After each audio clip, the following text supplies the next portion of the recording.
Hello and welcome back. Today we will be talking about leveling, experience penalties, and the passive skill tree. The maximum level you can achieve in Path of Exile is level 100. It's also important to know that you will lose 0 experience upon death if you have not progressed past Act 5. After progressing to Act 6, you will lose 5% of your experience when you die until you complete Act 10. After completing Act 10, you will move on to endgame content and be losing 10% of your experience per death. If you die with less experience, then the death penalty takes away. Instead of lowering your level, you will be set at 0% experience for your current level.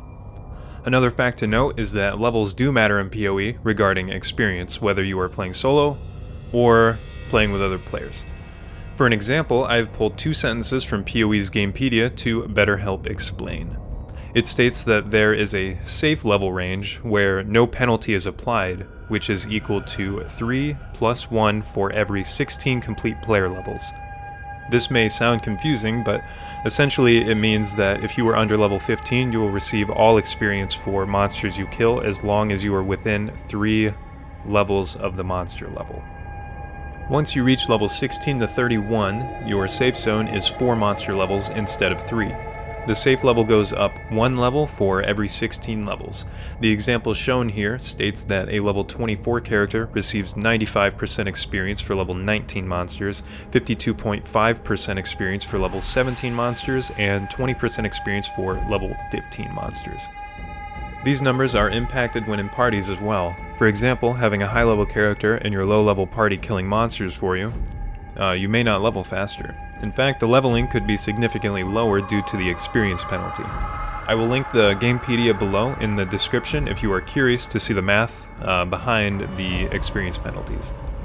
You can also find the monster level in a certain area by pressing the tab button while you're in-game and looking up at the top rate statistics if you were not aware of that. Now, moving on to when you actually level, you gain 1 point that allows you to add 1 passive skill tree node to your build.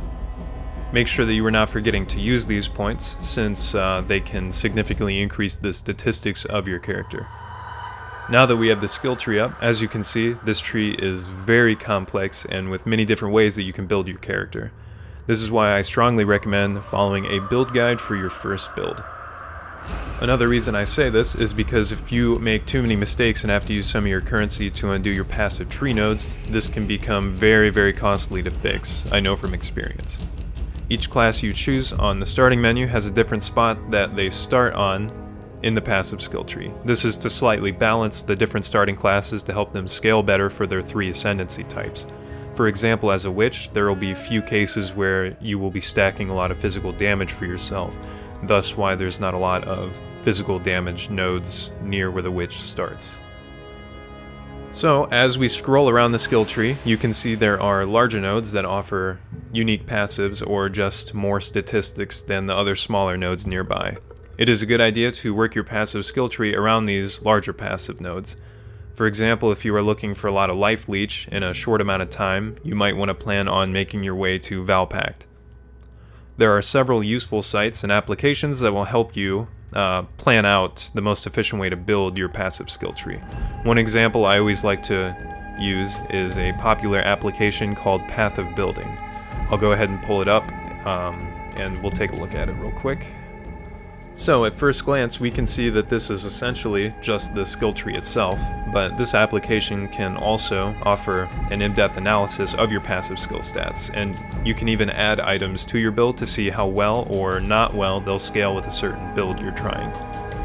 You are also able to view all class ascendancies from this application, which is super nice if you are new to the game and you don't have them all memorized to begin with. So this application offers a lot of information. Just take it one step at a time and don't let it overwhelm you, as it did for me when I first downloaded it. If you are interested in using Path of Building, I have linked the website in the description where you can download it. This is all I have planned for this video, so I hope this information has been helpful to you. If you have any questions, post a comment and I'll answer it to the best of my ability. Also, feel free to subscribe to my channel for more content, and to visit my Twitch account linked in the description below, where I play video games live and sometimes do weird stuff. Thanks for watching.